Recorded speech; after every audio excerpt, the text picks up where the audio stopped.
Hello there! This video is for you if you want to practice your listening comprehension skills in English and also get my perspective on some differences between France and the US. Normalement sur cette chaîne, je parle en français, mais là, ça va changer un peu. Donc, cette vidéo est un peu plus pour un niveau plutôt intermédiaire, voire avancé. Et comme je dis toujours, le but n'est pas de comprendre chaque mot. Si tu arrives à comprendre l'idée globale de quelques phrases, déjà c'est super. Je vais mettre des mini-explications de temps en temps pour te guider dans le vocabulaire ou bien relever des mots importants. Mais sinon, profite juste de cette opportunité de t'exposer à la langue sans trop te frustrer et je te verrai dans les commentaires. Allez, je vais parler avec Marion, so listen up and have fun!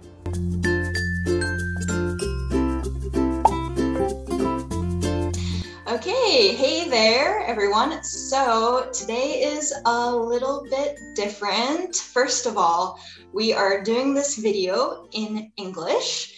And secondly, there is a guest here. Can you say hello and give a little intro? Yes. My name is Marion and I'm French, but I'm also an English teacher and I live in the southwest of France. Mm-hmm. Cool. And why are we talking today? It's it's because we're both teachers and we both have our accounts on YouTube and Instagram. For Marion, it's Kinda Cosy on Instagram. And for YouTube, can you share what you do on YouTube? Yeah, so my channel is called English with Casey, and I basically speak English all the time, even though I change a little bit lately and I do one video in English and then another one in French, explaining things in English or comparing the languages as well. Great. Okay, cool. So we have already recorded a video. This is a two-part series here. So the idea of these two videos are for us to talk about the differences pretty much between American culture, things in the US and things in France, maybe French culture. So we did a part 1 earlier and this is part 2. So to check out part 1, you can go to Marion's channel and I will put the link in the description here. And yeah, so let's get started. Our first little topic of conversation is habits that we picked up while being in these different countries. So I am American, but I have been living in France for 5 years now. And so I have picked up some kind of French habits.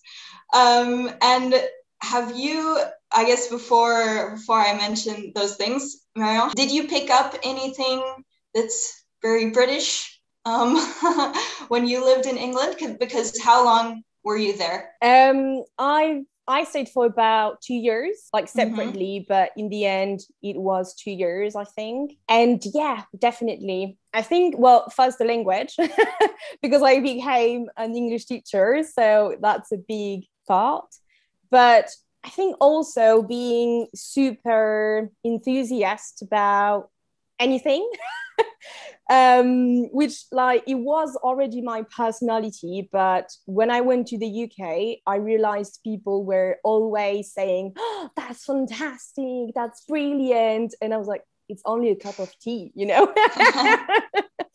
But people are so bubbly and friendly and oversharing a little bit, and I think it's just great because it makes your day just better and lighter, and yeah. That's something I think I picked up from there. Cool. Yeah, I think that's maybe an Anglophone thing because it's kind of a part of US culture to be very excited about different things. I think of myself as kind of a timid person, but actually I'm pretty American because I do get quite excited, pretty excited about things too. And it's true. Did you see that it was very different in France. Like, do you think people are usually more, I wanted to say rigid, but that's very negative, but more like, I don't know how to describe that. Reserved or hesitant to share emotions, maybe. Yeah, definitely, especially positive emotions. Well, it's a crazy thing, I think, because it's almost, and we actually probably talked about this a little bit in part one, but it's almost to a point in the US where it's bad to not be very positive about something. There's almost this pressure to be positive. So like if you watch a movie, then you kind of have to say that it was a good movie. Okay. There's like, I realized that there was this pressure and a little bit like if you go to the US and with your friends, you can say if it's a bad movie, it's okay. But as an American, there's kind of this pressure, I think. And I realized that because in France, I see movies sometimes with other French people, and they would say bad things or like critique it. And I'd be like, what? This is like, no, it was okay. But then like, no, like in reality, it's, yeah, maybe it wasn't amazing, but it was hard for me to hear something negative or not overly amazing. Yeah. Even though like it's not really what you think, but to not share that kind of yeah, it was great, what a great time. But yeah, but the thing is, when you say that everything is great in your head, it is great most of the time. So it can, I think it can influence how you think a little bit, you know, to a certain extent. But yeah, that's interesting. Anything, things that I have picked up here mostly revolve around food. So because there are rituals, I think like food is sacred in France, which is so amazing. I love, because I love food. But yeah, there are some specific things like just saying bon app before you eat. Now I say that pretty regularly. Like if someone starts to eat and they didn't say bon app, it's like rude. Excuse me. So I guess little things like that. Oh yeah. And you don't really have a word. Like we just say enjoy if it's something you can add, but it's not an obligation, right? Yeah, no, it's just enjoy, or like I hope you like the broccoli, or I don't know. Who does enjoy broccoli? Like who says that? Yeah, maybe that. Okay. Cool. Let's move on to our next point here. So concepts that do or do not exist in each country. So like things that don't exist in France. For example, one thing is hugging. Hugging, it does exist, right? Like giving a hug, but not necessarily with someone you just met, right? Yeah, that would be a bit weird. Definitely. Maybe a handshake, or maybe une bise, so like a kiss on the cheek, but that's it. Wouldn't have people. Yeah, it's usually the bees, I guess. Mm-hmm. Yeah. And I mean, now with COVID, everything changed as well, which is quite, I'm happy about that, because it felt like an obligation, you know, when you go to dinner and you have like 10 people and you have to kiss every one of them. And sometimes you don't want to kiss them, even on the cheek, like you don't know them, you know. But it was like a social pressure to do that. So I'm quite happy it changed with COVID. And yeah, I would rather enjoy like a little hug, like the British version or American version.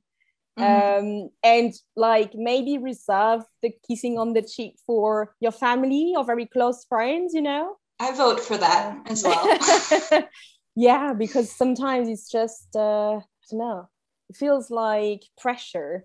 Yeah. To kiss everyone. It's very intimate in the end. Yeah, you're so close. Yeah, that was something that definitely shocked me, being so close to people's faces when I first came to France. Yeah. But I do think that the bees is more a requirement when you meet someone than a hug. In the US, a hug, you can hug if you're a very friendly, bubbly, huggy person, but it's not rude if you don't hug someone, I think. Whereas in France, maybe a little bit, depending. Yeah, like you have to do something.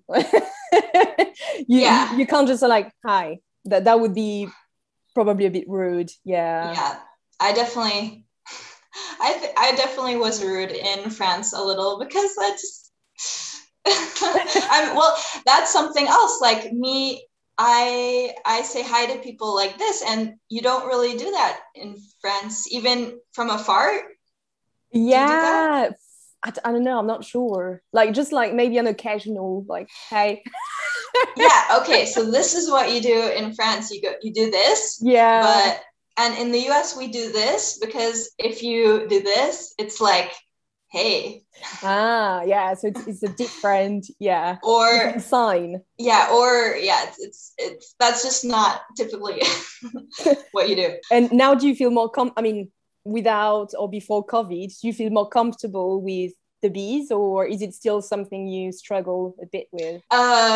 So yeah, before COVID, I got pretty comfortable, I think, with the bees, but then sometimes you get too comfortable and you don't, let the person lead, and so you're like, okay, I know which side it is, and you go, but then it's the wrong side, and there's a side story as well, which is like, it depends where in France you are, so that's complicated for sure.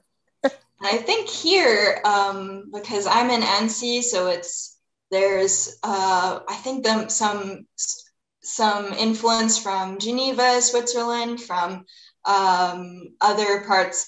Like a lot of people come from Paris here, and then there's like the countryside around Annecy, and each of those different places has a different side. So in the city, depending on where someone is from, it can start with a different side. So that's why I have to be careful. You never know. It's always a surprise. Yeah. So I just... Hi. Yeah. Hi, I'm American. Don't judge me. Yeah. J'essaie d'éviter ça, mais bon. It's true. All right. Well, we are getting off track here a little bit, I guess, but that's fine. I guess one other thing that I feel like doesn't exist in France, but maybe you can tell me, is the idea of becoming best friends with someone you just met, like waiting in line in the bathroom, and you talk to someone, and then you're like, wow, you're cool, let's become friends. Oh yeah. No, that wouldn't happen. Probably because, I don't know, you probably don't go to the bathroom alone as well in France. That's something like maybe I always go to the bathroom with my friends, like if I was in a party or something. So you're never alone, really.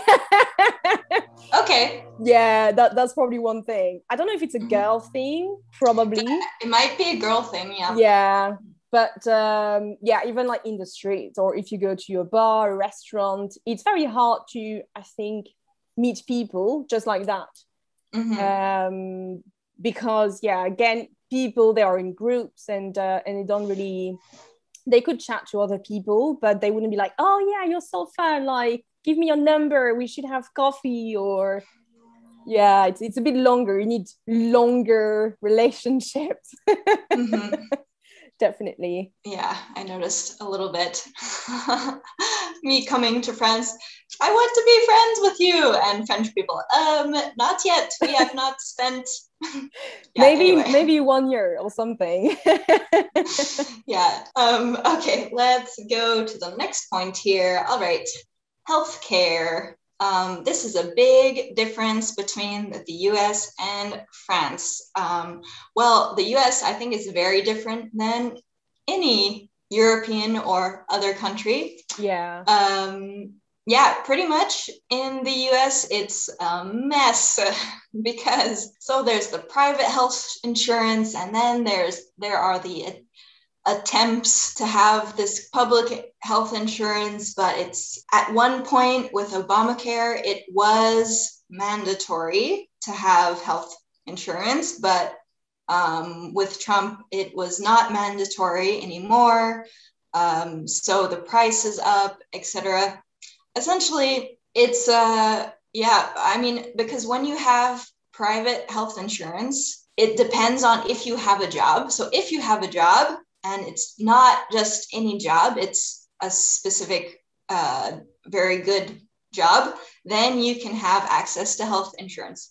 But then if you lose your job or you change jobs, then your health insurance changes. And if you have medication, or even if you just have birth control, let's say contraception, then the price of your contraception changes when you change jobs and change.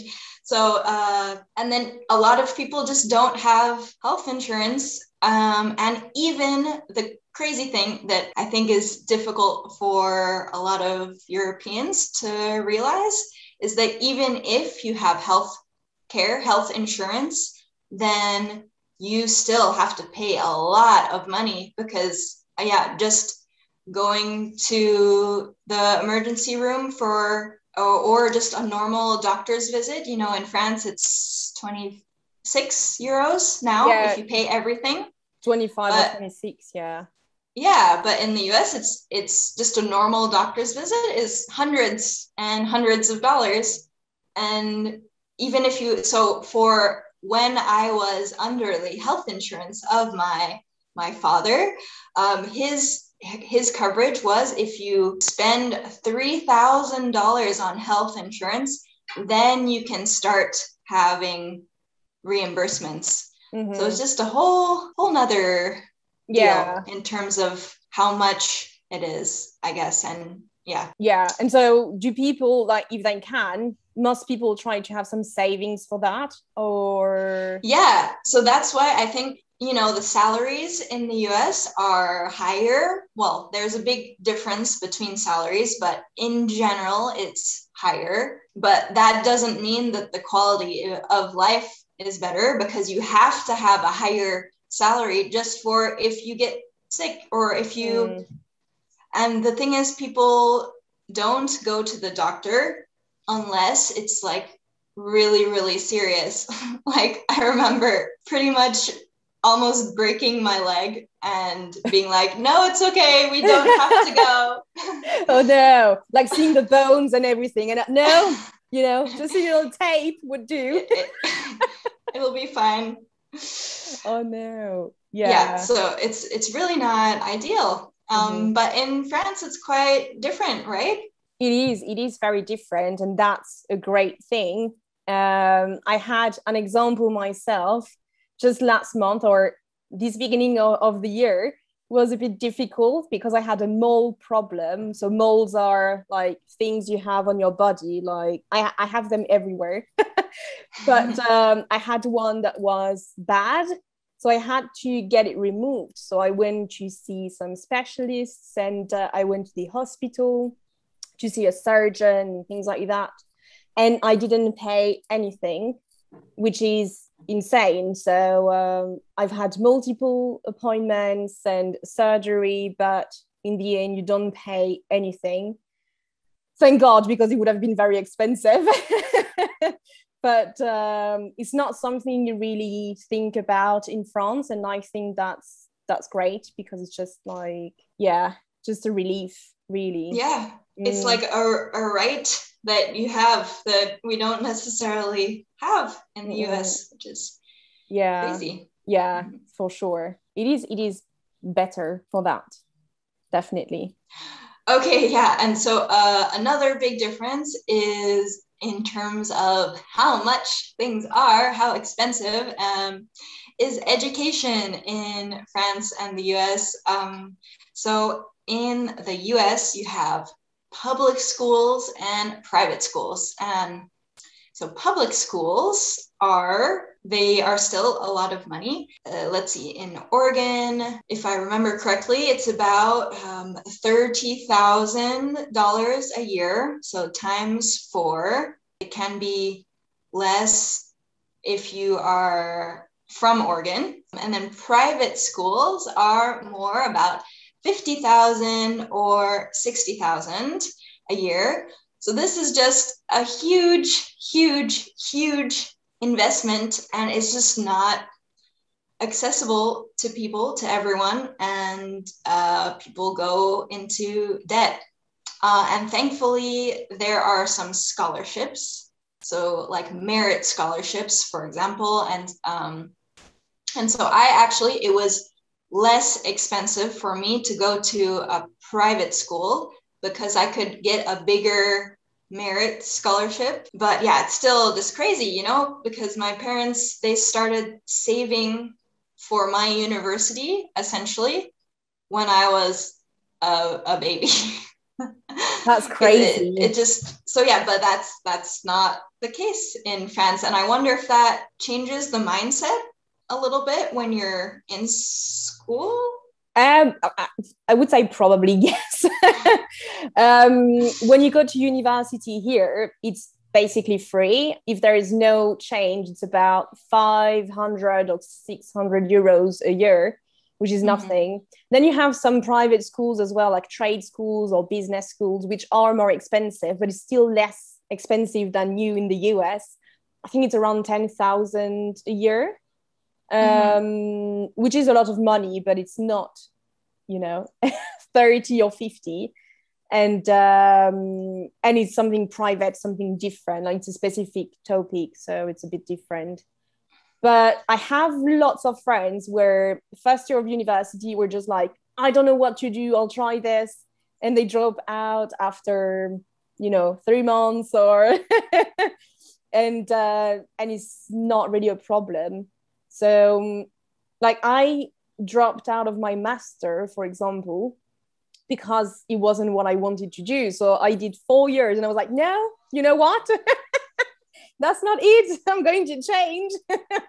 So and it's not, it's time, but it's not any money. So I think it changes a lot of things probably. Maybe people are more, like they take more time to decide as well, like what they want to do for the rest of their lives, and they change in the middle because we can, which I don't know if it's really ideal, because then some people just try 10 different things and they end up with nothing.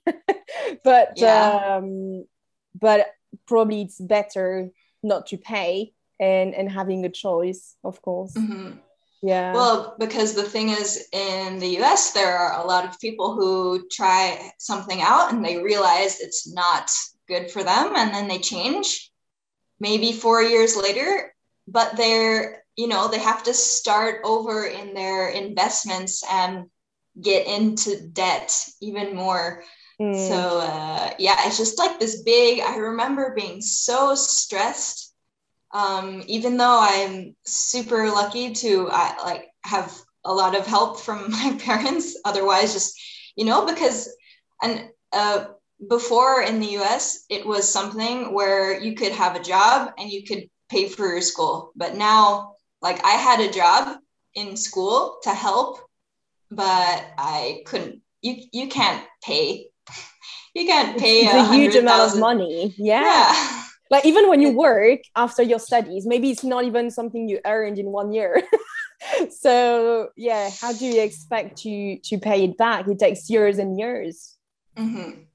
And so since you went to school in England for a bit, was there anything that shocked you about that as well?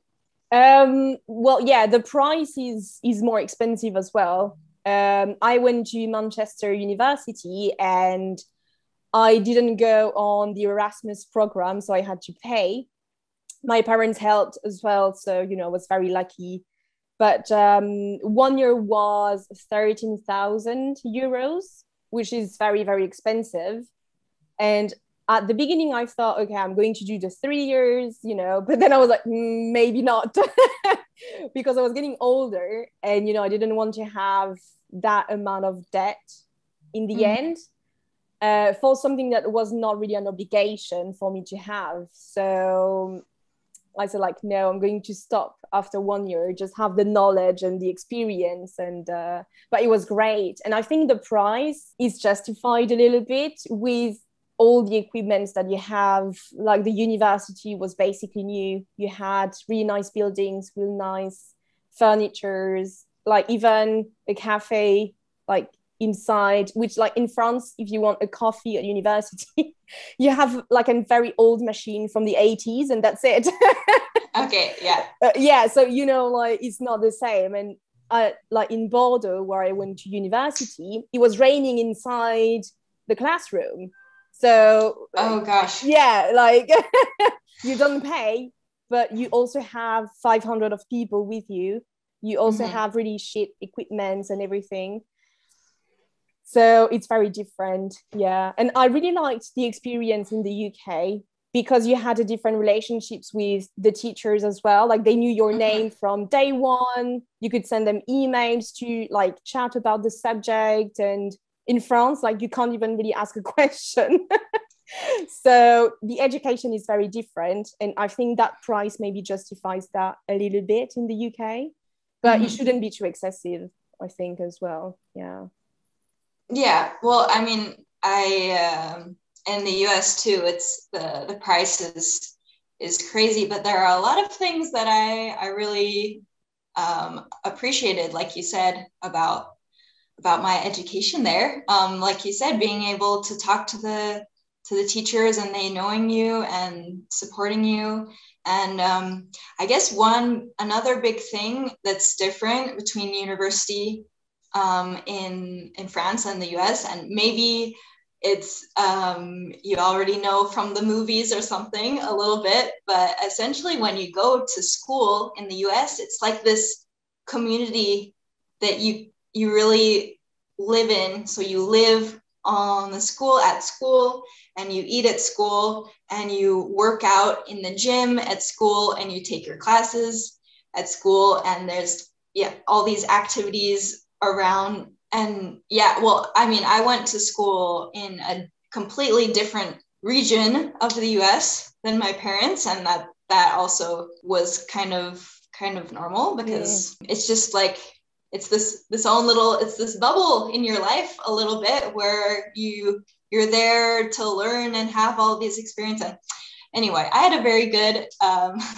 good experience in the end as well. And there's also just the choice in your classes. It's not really like in France where you have these filières and your classes are set kind of in place. You don't really have a choice, do you? Like except after 4 or 5 years, which is crazy. Yeah, whereas in the US, you're kind of encouraged to take biology and art and history and all of that together. So anyway, I appreciated it, but crazy differences in price. Yeah. Well, pros and cons on both sides, but for education, it's probably great to try something else in France. Definitely. Yeah, I mean, with each of these things, there's always pros and cons. And so to get to our last point here, things that we miss the most. So first of all, when you went to England, or if you go to another country, is there something that you miss about France? Yeah, and it's probably not very surprising, but when I was in the UK, I missed the cheese so much.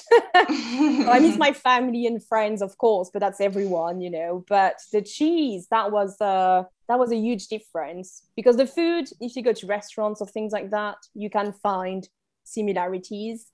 And then if you cook at home, you do like with your own tastes, and you know, it's not really a big change. But the cheese, that was a change, definitely. I missed all the varieties that we have here in France. And in the UK, you can't really find.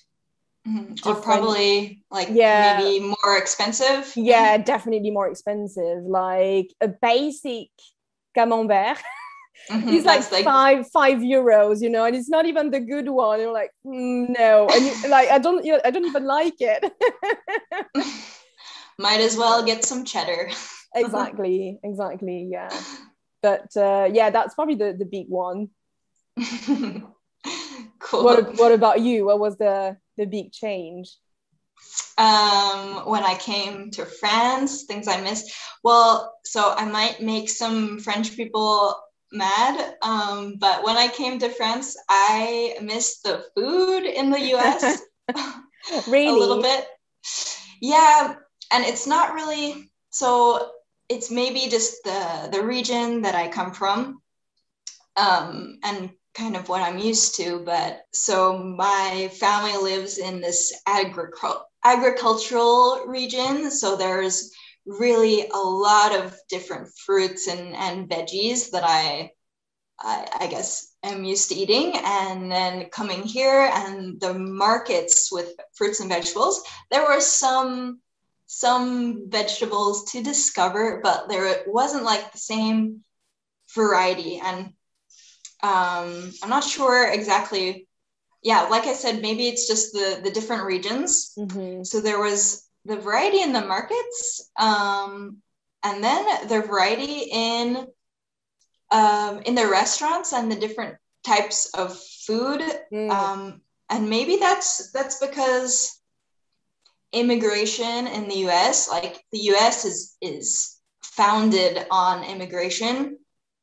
And of course, there are a lot of problems with discrimination, etc. But in terms of food, typically, Americans tend to like sharing food from lots of different places. So you'll have lots of different choices of specific Asian foods and specific even like European food and Mexican African foods, Mexican, of course. Yeah.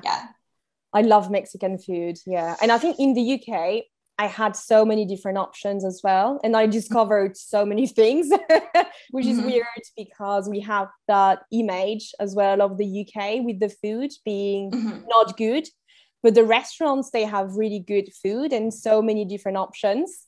And where I live in Bordeaux, for example, I think there's probably like just one Indian restaurant and maybe one Mexican, but they're not very good. Not great. Yeah, it's mostly French food, or now it's changing a little bit, but like if you want to go to dinner, there is no option. It's just French, basically. So yeah, that's which is good. Well. But sometimes, you know, you want something different. So like the biggest thing that I when I go back to the US, I'm like, I want good Mexican food, I want good Asian food, I want et cetera, et cetera. Yeah, so you go on like a marathon of restaurants. Exactly. All right. Well, I think we're gonna wrap up here. So yeah, thank you so much for your time. And if you're watching, be sure to check out Marion's channel. And I'll see you maybe another time. Yeah, thank you so much for having me. It was fun, and now I really want to go to the US again. So good job. Yay! Great. All right. See ya. Thank you.